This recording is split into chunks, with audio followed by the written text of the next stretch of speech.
ನಮಸ್ಕಾರ. ಮಳೆಗಾಲದಲ್ಲಿ ಕೇವಲ ಒಂದು ಸಣ್ಣ ತಪ್ಪು ಮಾಡಿದ್ರೂ ಸಾಕು, ಇಡೀ ರೇಷ್ಮೆ ಹುಳುಮನೆ ಸಂಪೂರ್ಣವಾಗಿ ನಾಶವಾಗಬಹುದು ಅಲ್ವಾ? ಖಂಡಿತ ಹೌದು. ಇಂದು ನಾವು ಈ ವಿಶೇಷ ಮಾಹಿತಿಯಲ್ಲಿ ಮಳೆಗಾಲದಲ್ಲಿ ರೇಷ್ಮೆ ಹುಳುಗಳನ್ನು ಹೇಗೆ ಸುರಕ್ಷಿತವಾಗಿ ಕಾಪಾಡಿಕೊಳ್ಳಬೇಕು ಅನ್ನೋದರ ಸಂಪೂರ್ಣ ಮಾರ್ಗದರ್ಶಿನಿಯನ್ನು ನೋಡಲಿದ್ದೇವೆ. ಇದು ನಮ್ಮ ಅಂತಿಮ ಸರ್ವೈವಲ್ ಗೈಡ್ ಆಗಿರಲಿದೆ. ಯಾವುದೇ ದೊಡ್ಡ ಬೆಳೆ ನಷ್ಟವಿಲ್ಲದೆ ಈ ಮಳೆಗಾಲವನ್ನು ಸೇಫ್ ಆಗಿ ದಾಟಲು ನಾವಿಂದು ಒಂದು ಪಕ್ಕಾ ಚೆಕ್ಲಿಸ್ಟ್ ಅನ್ನು ನೋಡಲಿದ್ದೇವೆ.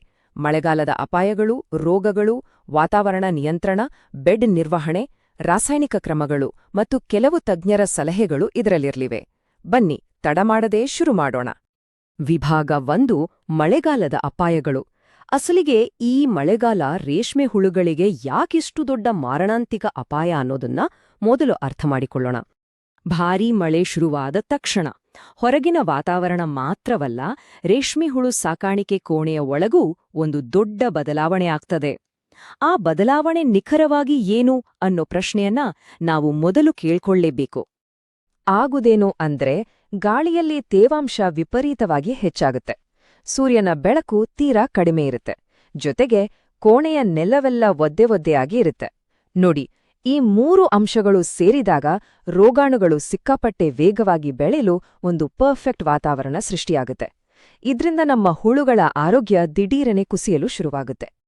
ಈಗ ವಿಭಾಗ 2: ಅಪಾಯಕಾರಿ ರೋಗಗಳು.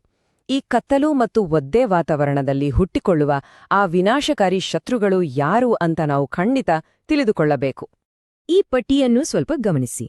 ಶಿಲೀಂಧ್ರ ಅಂದರೆ ಫಂಗಸ್ ಮತ್ತು ಬ್ಯಾಕ್ಟೀರಿಯಾದ ಸೋಂಕುಗಳ ಮೂಲ ಇಲ್ಲಿದೆ. ಗಾಳಿಯಲ್ಲಿ ಅತಿ ಹೆಚ್ಚು ತೇವಾಂಶ ಇರುವುದರಿಂದ ಬ್ಯೂವೇರಿಯಾ ಬ್ಯಾಸಿಯಾನಾ ಎಂಬ ಫಂಗಸ್ನಿಂದ ಬಿಳಿ ಮಸ್ಕಾರ್ಡಿನ್ ರೋಗ ಬರುತ್ತೆ. ಹಾಗೆಯೇ ಬೆಡ್ ಒದ್ದೆಯಾಗಿದ್ರೆ ಮತ್ತು ಕೋಣೆಯಲ್ಲಿ ಸರಿಯಾದ ಗಾಳಿಯಾಡದೇ ಇದ್ರೆ ಫ್ಲಾಚೆರಿ ಎಂಬ ಬ್ಯಾಕ್ಟೀರಿಯಾ ರೋಗ ಆವರಿಸುತ್ತೆ. ಈ ಮೂಲ ಕಾರಣಗಳನ್ನು ತಿಳಿದು ಅವುಗಳನ್ನು ತಡೆಯುವುದೇ ನಮ್ಮ ಮುಖ್ಯ ಗುರಿಯಾಗಬೇಕು. ಮುಂದೆ ವಿಭಾಗ 3: ವಾತಾವರಣದ ನಿಯಂತ್ರಣ. ಇದೇ ನಮ್ಮ ಮೊದಲ ರಕ್ಷಣಾ ತಂತ್ರ. ರೋಗಾಣುಗಳಿಗೆ ಬೇಕಾದ ವಾತಾವರಣವನ್ನೇ ಇಲ್ಲದಂತೆ ಮಾಡಿ ಸೋಂಕನ್ನು ಹತ್ತಿಕ್ಕುವುದು ಹೇಗೆ ಅಂತ ನೋಡೋಣ. ಇಲ್ಲಿ ಅತಿ ಮುಖ್ಯವಾದ ಅಂಶ ಅಂದ್ರೆ ಅದು ಉಷ್ಣಾಂಶ. ಕೋಣೆಯ ಉಷ್ಣಾಂಶವನ್ನು ನಿಖರವಾಗಿ 24ರಿಂದ 28 ಡಿಗ್ರಿ ಸೆಲ್ಸಿಯಸ್ ನಡುವೆ ಕಾಯ್ದುಕೊಳ್ಳುವುದು ಅಕ್ಷರಶಃ ಅತ್ಯಗತ್ಯ. ಚಳಿ ಹೆಚ್ಚಿದ್ರೆ ಅಥವಾ ವಾತಾವರಣ ತೇವವಾಗಿದ್ರೆ ಆ ತೇವವನ್ನು ಒಣಗಿಸಲು ಸುರಕ್ಷಿತ ವೈರಿಂಗ್ ಇರುವ ರೂಮ್ ಹೀಟರ್ಗಳನ್ನು ಬಳಸುವುದು ಸೂಕ್ತ ಎಂದು ಮೂಲಗಳು ಸ್ಪಷ್ಟವಾಗಿ ಹೇಳುತ್ತವೆ. ಆದರೆ ಇದು ಕೇವಲ ಉಷ್ಣಾಂಶದ ಬಗ್ಗೆ ಮಾತ್ರವಲ್ಲ. ಸರಿಯಾದ ಕ್ರಾಸ್ ವೆಂಟಿಲೇಷನ್ ಅಂದ್ರೆ ಗಾಳಿಯ ಹರಿವು ಇಲ್ಲದಿದ್ರೆ ಇಂಗಾಲದ ಡೈಆಕ್ಸೈಡ್ ಸೇರ್ಕೊಂಡು ಹುಳುಗಳಿಗೆ ಉಸಿರುಗಟ್ಟುವಿಕೆ ಉಂಟಾಗುತ್ತೆ. ಕಿಟಕಿಗಳನ್ನು ತೆರೆದಿಡಿ, ಆದ್ರೆ ಮಳೆಯ ನೀರು ನೇರವಾಗಿ ಒಳಬರದಂತೆ ನೋಡ್ಕೊಳ್ಳಿ.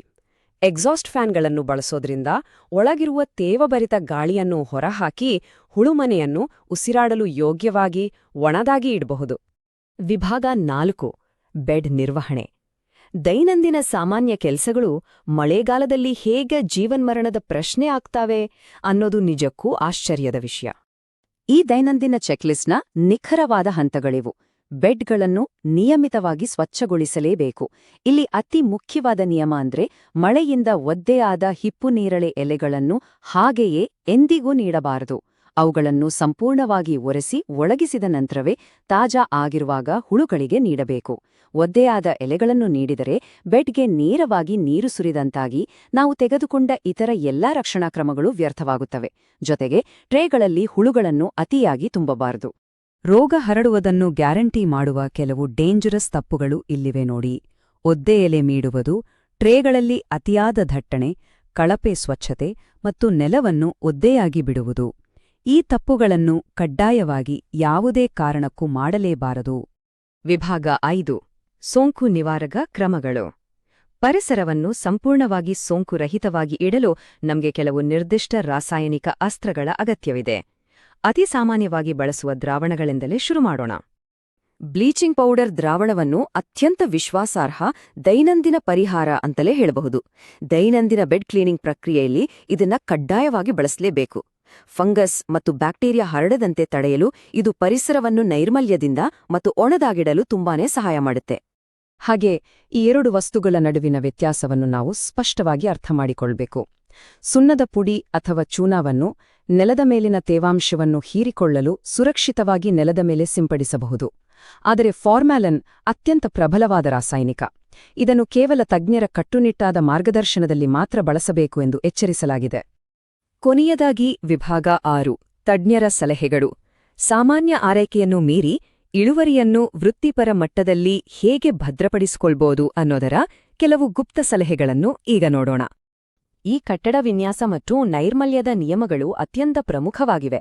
ನೆಲದ ತೇವಾಂಶ ಒಳಬರದಂತೆ ಕೋಣೆಯನ್ನು ಸ್ವಲ್ಪ ಎತ್ತರದಲ್ಲಿ ನಿರ್ಮಿಸುವುದು, ನೀರು ನಿಲ್ಲದಂತೆ ಸರಿಯಾದ ಡ್ರೈನೇಜ್ ವ್ಯವಸ್ಥೆ ಮಾಡುವುದು ಬಹಳ ಮುಖ್ಯ.